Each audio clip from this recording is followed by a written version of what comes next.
قال لي يعني أنا كده حالة اختناق شديدة أثناء النوم؟ قلت له أيوه. طب يا دكتور مش هينفع خلاص أتعالج ولا عملية ولا غيره؟ قلت له لأ. طيب في ناس لما بنقدر نشخص درجة الاختناق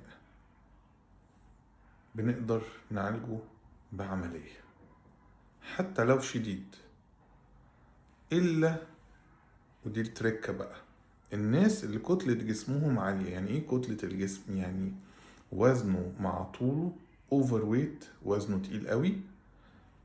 ده بقى اللي ممكن ما يتحسنش بنسبة كبيرة. تلاقي الطب يقول ايه؟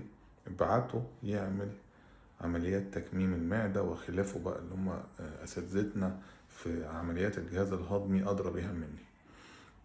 فلما بيفقد وزن لو فضل بيشخر، ساعتها نقدر ان احنا نعمل عملية للشخير والاختناق اثناء النوم، ويحدث تحسن بنسبة مرضية جدا.